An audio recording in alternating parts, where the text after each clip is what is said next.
Deputy Commissioner jong ka Riboy District Nongpo. Kala kerpat ya barok kirang ba snong jong ka dong Riboy. Bakin sengobha ban pentip pat ba. Sya kinong syong snong ya kijing betha bala ai da katanat ka kot ka kya. Bat jong ka sorkar. Kumno ban yada ya ladena ka jing yebet uknyang jingpang COVID-19. Ban la ka step shwa ka prabaji. Kumba kalong menta ka jing yebet jong ka ne ka jingpang ka jur haduk kata-kata man la ka sengi. Bat ladang gimla ban pendunan ning sange ya kane ka jing pustat jong u. Yin syam jing shibun ha ka biade bat ka jing sumar jong ki doktor, ki nurse. Kumta la kerpat jur ya kirang ba snong, ki nong kit kam snong, ban ai ka jing lang bat ki magistrate, BDO, officer, doktor, bat ki health workers, ki batrei met bat mensim persya ya une u virus COVID-19.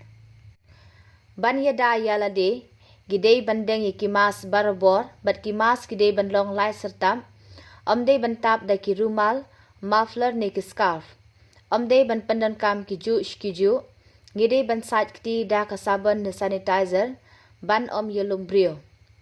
Menta habaya ketika ne vaksin na sampai ba, gidei ban shimkya ban ai inject, syakinu kinu ki jaka bala penbet da ka sorkar, klem kanu ka jing ar tatin ne ting, Kenang banla ban yadana ka jing yebet ne jing sapreng jongka. Kito ki bladap khat pras nem shijong, kila ban pendrung kerteng yalade ha ka Kowin apps, kenang banla ban ai tika, bat ngidei ban pendap baro arsien. Kumba pilayo sngau na kapor sya kapor, ba ka office jong i deputy commissioner, ka juk penbena ya ki containment zone, kadaw kolong baha kito kilong ying ne kishnong, Ladon kibayo ya ka positive report jong kinong pang COVID-19.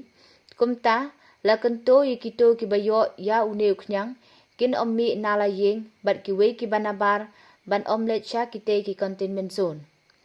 Ban khanglat ya ka jing sapreng jongka, onom sya yikinu kinu ki jing trei ha kite ki area, bat ya kinong trei lada day ki karkhana, kimla ban mi syabar wat la kilong negative flu.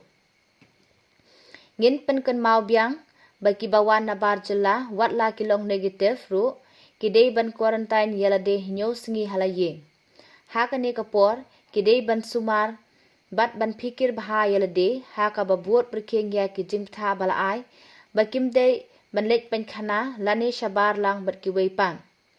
Lada kisngu don jing thut haka kot ka kya, kin pentip mar sya ki doktor, ANM, Asha, Lada mano hadin baladap test ki yo ya ka positive report kidei ban syong marwei shi sendan ban ya kle bat ki bahayeng bandeng ki mas ban sait kti bandi bahaya ka bat ban bam ya ki jing bam teimet lada ki sngo ba ka jing pang ka jur kidei ban pentip mar ha u helpline number iwe saw iwe not lane prah nyo san ar not Sao kendai.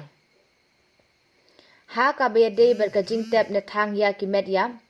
Lada don bayap na uknyang COVID-19 ki bahaying ki de ban pentip sya ki CHC, PHC, bakin pha ya ki nong sumar ban song ya ka met kat kum ki kendan balabu da katanat ka kot ka khya. Anda ladap ban tep ha ka rukom ka bade ki bahaying kila ban jungo khadu ya ka dur khman bat ban pet tang shipang kata na paji. Omsya ban kta nebat ya ka met ki bayam. Hadien belatap ya ka senduk, kidei ban bu ya ka senduk syabar ying, bat ki jing pendep niam, kadei ban long shwa ka ar baje no pai sengi. Tang ar pongut ki bahaying, kila ban don haying bayam. Lada ka ying ka red, ya ka senduk on kit bet shalom, ha ka ba ki nongra senduk, kidei ban pong yi ki mas bat ki gloves. Ki bahaying kindeng yi ki mas bat kin yale kat bala ban ying jengai iwe na iwe pan. Kamdan jingma ban ra iu dupe, haba syutang ya kamen. Kakali bakit ya kamet de ban penkhut da ka 10% ka hypochlorite. Ya kito ki bayap de kiwe ki daw, on hap tep hi hapo ar baje janmit. Kasenduk la ban bu haying, tang ba tang ar pongut ki bahaying, ki bala ban let ying ya brio.